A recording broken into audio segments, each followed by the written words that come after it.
아까 말씀드린 것처럼 비례연합정당 이야기를 하겠습니다. 지금 뭐 나오는 정보가 다 가지각색인데 지도가 아니라 달력상으로 보면은 이번 주 14일까지 결론이 나오겠죠. 예. 왜냐하면 16일 정도가 거의 마지노선이라고 보면 예. 지금 어쨌건 전 당원 뭐 찬반 투표를 한다는 거 아니에요? 여론조사가 아니고 투표야. 예. 전당원 투표. 근데 지금 결론적으로 말하면 비례연합정당을 하겠죠.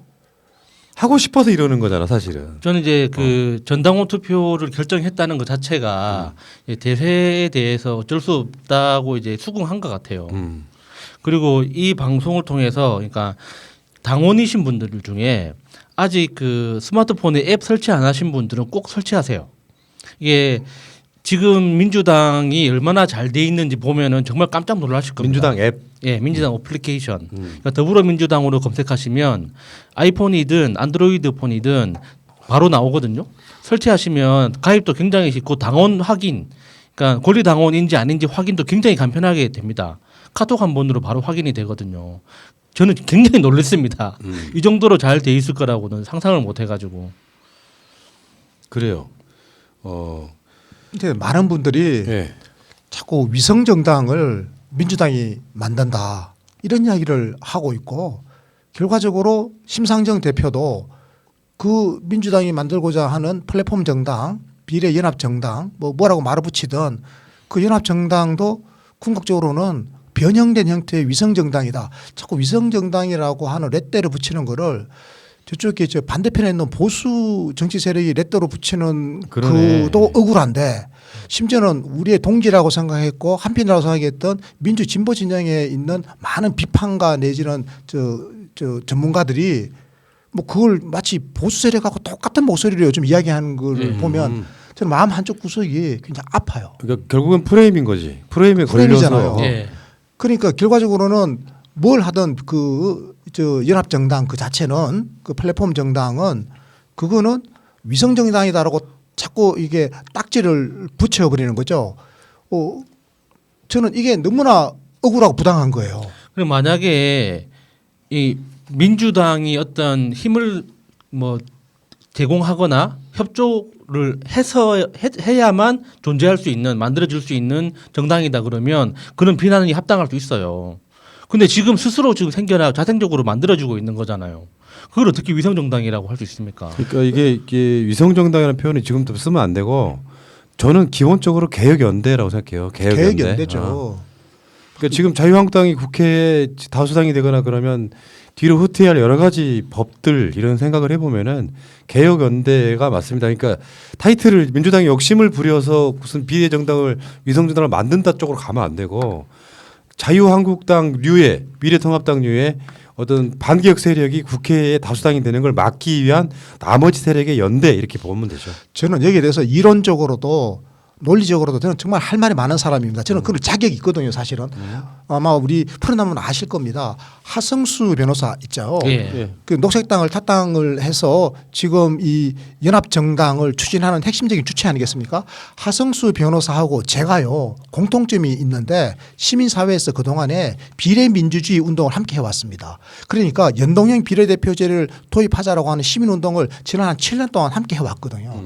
하성수 변호사가 주요 언론에 쓴 칼럼이라든지 이런 기고문을 보면 아마 수십 편이 나올 겁니다. 예. 또 제가 쓴 것도 아마 거의 뭐 한 10편 넘을 겁니다. 제가 제 이름으로 쓴 칼럼이요. 그 정도로 이 비례민주주의를 소위 말해서 다당제로 가기 위해서는 선거제를 이 연동형 비례대표제로 바꿔야 된다. 그래서 소수 정당들이 의회에 많이 진출해 가지고 다당제의 합의제 민주주의를 가야지 이렇게 양극단에 이렇게 적대적 공생을 하는 양당제 갖고는 대한민국의 민주주의는 앞으로 퇴행적인 가능성이 크다. 이렇게 해서 시민운동을 수년 동안 해온 우리가 지금 연합정당을 하자라는 거지 않습니까? 우리가 하자라는 거거든요. 그러면 뒤에 만든 연합정당이 위성정당이라면 그럼 우리가 위성정당을 하자라는 세력이란 말입니까? 하성수가 그렇고 이상희가 그렇습니까? 말이 안 되는 거잖아요. 그러니까 이거 오해하지 말았으면 좋겠다. 우리는 이 연동형 비례대표제를 파괴하려고 하는 위성정당을 만들려고 하는 것이 아니라 이미 미통당 세력이 그 만들어 놓은 그 이 저 합의제 민주주의로 갈 수 있는 이 연동형 비례대표제를 파괴하려고 위성정당을 만들어 놓은 상태에서 우리 여기에 이 조건 악조건 속에서도 합의제 민주주의를 제대로 하기 위해서 연동형 비례대표제 취지를 살리기 위해서 지금 연합정당 질서 속에서 함께 대응하자라고 하는 거잖아요. 예. 근데 이걸 자꾸 위성정당이라고 우기고 심지어는 심상정 대표가 이런 말을 하니까 저는 억장이 무너지더라니까요. 근데 저는 결국에는요 합쳐질 거라고 보는 시각이 51%인데 왜냐하면은 결국 내가 다시 말씀드리지만 정의당 자력으로는 몇 석 못 얻어요. 그러니까 전통적인 우리 간의 우호적인 연대가 있잖아요. 정의당 부류 또는 애들의 통합진보당 부류를 이게 뭔가 연대 의식으로 찍어줬던 사람들이 갖는 그것은 자신들의 표가 아니에요. 민주당과 사이가 좋을 때만 주는 표란 말이야. 민주당 지지율이 40% 이상이 넘는데 그 상황에서 본인들이 원래 갖고 있던 지금 뭐 요즘 여론조사를 보면 한 5% 지지율 그 즈음에서 뭐 한 15%를 얻어서 자신들의 능력보다 훨씬 더 많이 얻겠다라고 하는 그 심보는 되게 웃긴 거잖아. 다시 말씀드리지만 민주당이 욕심을 다 내려놓겠다고 하면은 난 그냥 솔직히 깨놓고 얘기해서 그래요. 다 합쳐. 뭐 지금 뭐 시민을 위하여든 열린민주당이든 뭐 정치개혁연대든 간에 다 합쳐가지고 하나 딱 만들어. 그래가지고 목표가 30석 목표로 뛰는 거예요. 한꺼번에. 그 상황에서 민주당의 후보들 뭐 굳이 욕심 안 부리겠다고 하니까 저 병립형 비례대표에 나오셨던 분들 해가지고 딱 순위를 매겨서 약간 후순번에 배치하고 난 그렇게 고했으면 좋겠어요. 그런 목표로 뛰어야지. 안 그러면 내가 봤을 때는 정의당은 따로 간다 그러면 지금 우리가 생각하는 것보다 3분의 1도 안 나올 가능성이 100%예요. 그 만약에 이 플랫폼에 정의당이 오지 않고 그리고 미래당이라든지 뭐 군소정당 한 두세 곳 들어오고 민주당이 그게 몸을 실었지 않습니까? 이렇게 되게 되면 그러면 정의당은 정당 득표율 아마 한 5% 남짓 얻을 겁니다. 이렇게 되면 그럼 5% 얻으면 몇 석인가 하면요 3석을 가져갑니다. 예. 정의당은 3석밖에 못 가져가요. 그런데 정의당이 만약에 들어오면 정의당은 10석을 가져갑니다. 거기다가 이제 이번에 그러니까 그 정의당에서 비례 순번을 정했잖아요 후보들. 근데 그거에 대해서 이제 굉장히 놀란 사람들이 많더라고요. 난 정말 놀랐어. 예. 그러니까 저는 개인적으로 그러니까 처음 정당을 가입했던 곳이 민주노동당이었거든요. 그러니까 정의당의 전신이네. 예, 민주노동당에서 당 생활을 시작해서 지금은 이제 민주당에서 있는 건데 그 농민 대표가 없다는 거 그리고 장애인 대표가 없다는 거에 대해서 굉장히 놀랐습니다. 그러니까 정의당의 비례 후보 리스트에서 농민 대표가 없는 걸 처음 봤어요. 그러니까 그게 그러니까 정의당이 앞으로 이제 정치를 어떤 지향을 가져갈 건지 뭐 여성 중심으로 가는 것도 좋고 뭐 서로 뭐 다른 개혁적인 이슈를 선점하는 것도 좋은데 지켜야 할 건 지켜야 되거든요. 근데 어떻게 장애인 대표하고 농민 대표가 없이 진보정당의 비례대표 명단이라고 내놓을 수 있는 건지, 그러니까 그 최고위원회에서 어떤 역할을 했던 건지 저는 정말 깜짝 놀랐습니다. 아니 그리고 그 정의당 그 제드 이야기했었잖아요 우리가 예. 정책 대회에서 1위를 한 강상구 후보가 그러니까 비례 탈락이 된 거예요 아예. 그러면서 1, 2, 3위 이렇게 정해놓은 거를 보면서 이게 어떻게 보면은 흥행은 하지 않았지만 국민 경선의 피해 같은 것이 되는 건 아닌가. 그러니까 1번 후보를 누구라고 이야기는 하지 않겠지만 거기서부터 너무 실망이다 보니까 이걸 정의당 사람들도 이걸 찍어줄 만한 후보가 될 수 있나라는 생각이 그러니까 이게 지금 너무 나가시는 거고 네. 일단은 정의당이 최종 선택을 할 때까지는 욕을 하실 게 아니라 압박을 해야 돼요. 지금 욕하는 상태보다는 지금 현재는 압박을 해야 되고 끝까지 안 한다 그러면 그때 욕해도 돼. 그렇죠. 그러니까, 보십시오. 네. 지금 어제 정의당이 전국위원회 열었죠. 전국위원회에서 어떤 형태라도 참여하지 않겠다라고 이미 이제 결정을 해버렸거든요. 이 전국위원회 결정을 뒤집기가 쉽지가 않습니다. 그걸 뒤집을 수 있는 방법은 전당원 투표를 해야 되는데 이제 그럴 시간도 없어요 지금. 자 그러면 욕해도 되나? 네? 욕할 타임이네 그럼. 그러니까 아니요, 저는 이제 욕은 다음 주부터. 아직은 뭐 무슨 일이 일어날지 모르니까 갑자기 그러니까요, 내 또 말은. 전국위원회보다 더 높은 예. 것이 전당원 투표가 있으니까 예. 뭐 전당원 투표를 또 애플리케이션 깔아서 하자 하면 또 할 수도 예. 있는 거니까. 그러니까 지금 어쨌건 간에 다 찢어서 가는 것보다 한 몸으로 가는 게 훨씬 더 유리하기 때문에 이러는 겁니다. 저는 왜 정의당 보고 들어오라 그러는 거 하면 보십시오. 근데 솔직히 이야기할까요? 자, 아까 말씀드렸잖아요. 지금 이 플랫폼 정당이 만들어져 있는데 민주당은 당원 투표에서 만약 가기로 이제 결정을 해버렸다고 쳐요. 그럼 민주당 갔습니다. 그리고 이제 미래당 와 있죠. 그리고 아마 군소정당 한두 군데 더 오죠. 자, 이렇게 하면 이게 정당 투표라고 그냥 40%를 받는다고 쳐요. 그러면 전체 47개 의석 중에서 한 20개 내지 25개를 가져가요. 그러면 민주당에게 몇 개가 돌아오느냐? 민주당에게 못 돌아와도 한 15개가 돌아옵니다. 그럼 저 같은 사람 그냥 바로 당선되는 거예요. 그런데 제가 왜 정의당 들어오라 그러느냐? 정의당이 들어오면 제가 순위가 뒤로 밀리면 저는 당선 못 되죠. 그런데도 저는 정의당이 들어오길 원해요. 왜 그런가 하면요. 저는 연동형 비례대표제를 지난 7년 동안 운동을 해온 사람이에요. 정의당이 들어옴으로써 정의당 같은 작은 정당이 안 들어오면 3석밖에 못 받아요. 그런데 들어오면 10석 이상을 가져가요. 그래서 정의당 같은 이런 정당이 의석을 많이 가져가도록 되는 게 그게 연동형 비례대표제의 취지에 맞기 때문에 그게 바로 합의제 민주주의로 가는 길이다라고 믿기 때문에 제가 설사 밀려가지고 제가 만약에 비례대표 번호를 뭐 8번 이하로 받았다고 쳐봐요. 그럼 7번까지만 된다고 그러면 저는 못 되는 거잖아요. 그런데 정의당이 안 들어오고 플랫폼 정당에 민주당과 소수 정당들만 가면 민주당 한 15석 가져간다니까요. 그러면 제가 돼요. 제가 되고 안 되고를 떠나서 저는 정의당이 들어오기를 간절하게 바라는 겁니다. 그러니까 총선 결과뿐만 아니라 총선이 끝나고 나서 이제 국회가 운영될 때 21대 국회도 이제 계속 운영이 될 거 아닙니까? 뭐 선거 끝났다고 다 세상 끝나는 게 아니니까. 그러면 거기에서 정의당도 분명히 영향력을 가져야 되는데 지금 이 스탠스로 가게 되면 정의당이 영향력을 미칠 수 있는 힘이 너무 없어지는 거예요.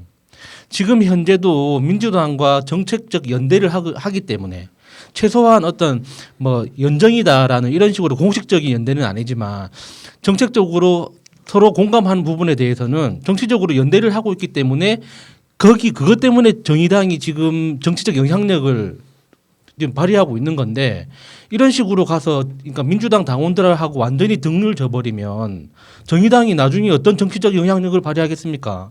정말 소수당으로서 그냥 원내 정당이라는 거 외에는 아무런 존재 의의가 없어지는 거예요. 정의당이 지금 의석수가 몇 개죠? 6개? 6개잖아요. 자, 그런데 만약에 안 들어왔다. 들어오지 않고 정의당이 지금처럼 나 홀로 갈래 거 끝까지 가잖아요. 그러면 저 비례대표 정당 득표율이 5% 나왔을 경우가 있고 10%가 나왔을 경우가 있잖아요. 5% 나오면 이제 3석을 얻고 10% 나오면 5석을 얻습니다. 자, 그리고 지역구에서 선전해가지고 한 3석을 얻었다고 쳐요. 그러면 3개, 5개 해봤자 여기다 더하기 3개 하더라도 6개 아니면 8개죠. 그래서 5석에서 8석 사이를 얻을 겁니다. 이 들어가면. 그렇죠. 근데 만약에 들어오면 여기서 10개에서 12개를 얻고 비례대표에서 그리고 지역구에서 한 3개를 만약에 얻었으면 그러면 한 15개까지 되잖아요. 그러면 나머지 군소정당에 있는 그 한 5분하고 합치면 이게 원내 교섭단체가 되는 거예요. 정의당이. 저는 이걸 원합니다. 간절하게. 그러니까 제가 안 되더라도. 제가 정리 그건 안 하나 돼요. 안 돼요? 정리 한번 해드려 볼게요. 그러니까 사람들이 너무 어떤 특별한 어떤 것에 과몰입하면은 전체 큰 그림을 보지 못하는 증상이 있어요. 원래 그런 거야. 지금 정의당이 그런 모습이기도 하고 여기 채팅창에 들어와 계시는 분들 그런 분들 많이 있습니다. 뭐 정의당이 좋아서 정의당을 어떻게든지 빼지 말고 가자고 하는 거기서 생기는 효과가 더 크기 때문에 그런 거지. 그러면 정의당이 어쩌고저쩌고 막 그러면서 반말해가면서 하는 사람 다 아웃시키세요. 그러니까 그게 뭐냐면은 가장 여기서 경계해야 될 게 뭐냐면 정의당 포함해가지고 우리만이 옳다. 우리가 대장이야. 우리가 최고야라고 외치는 사람들이 가장 나쁜 거예요. 현상적으로 봤을 때 우리의 목적이 뭐냐. 예를 들어서 민주 진보 개혁 세력이 힘을 합쳐 나가서 정권 연장하는데 뭔가 쓰일 거냐. 그러니까 제일 나쁜 건 지금은 정의당이라니까. 맞아요. 내가 봤을 때 지금까지 태도는 그런 거예요. 그 사람들은 문재인 대통령 지키고 싶은 사람들이 아니잖아.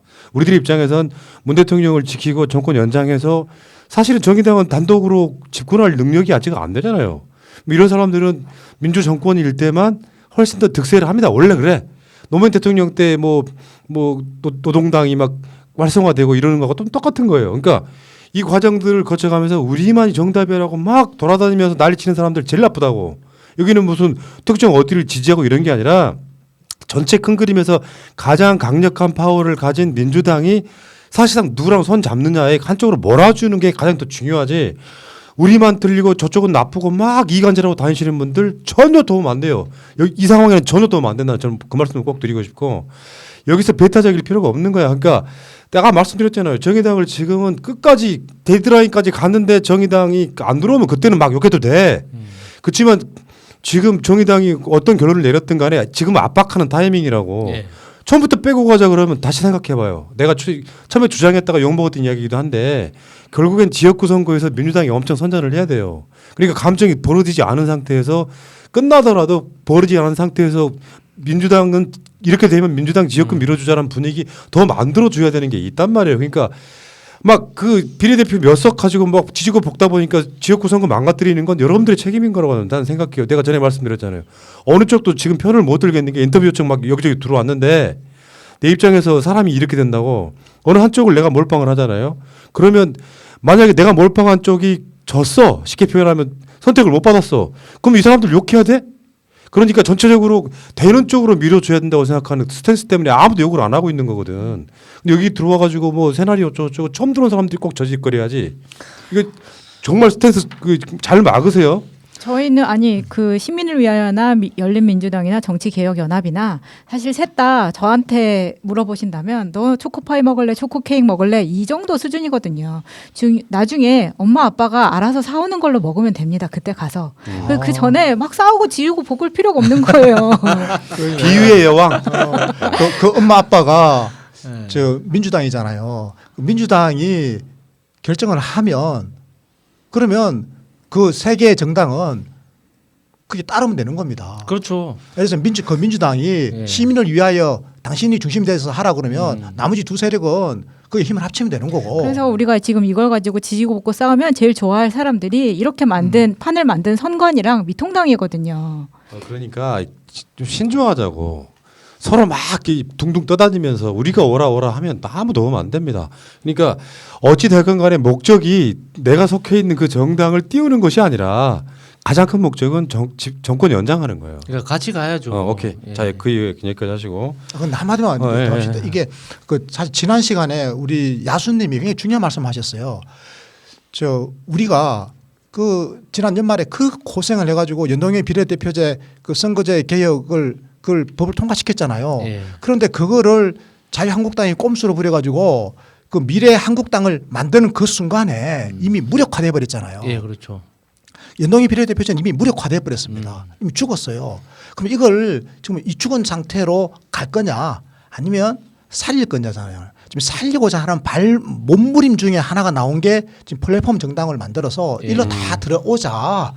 그렇게 하면 그래도 취지가 그대로 살아나니까. 그러면 정의당은 한 많으면 12석까지 비례해서 가져갈 수 있으니까 이렇게 해서 군소정당들에게 다 줄게. 민주당은 7석 플러스 최소한 알파만 가져갈게. 이거잖아요. 자, 그런데 제가 여기서 딱 한 말씀만 드리고 싶은 게 뭔가 하면 정당이라고 하는 거는요. 기본적으로 지역구 후보를 내는 정당이라면 비례대표 후보도 같이 내야 됩니다. 그게 정당이지. 예를 들어 민주당이 지금 제1당이고 집권 여당인데 민주당 보고 당신들은 지역구만 내고 비례대표는 내지 말아라고 하는 거는 이건 정당이 되지 말아라 하는 얘기가 똑같은 거예요. 이게 말이 안 되잖아요. 예. 그것 때문에 지금 많은 분들이 화가 나는 그러니까 거죠. 지금 이제 예. 그 이야기 이따 잠시 후에 다시 예. 할게요.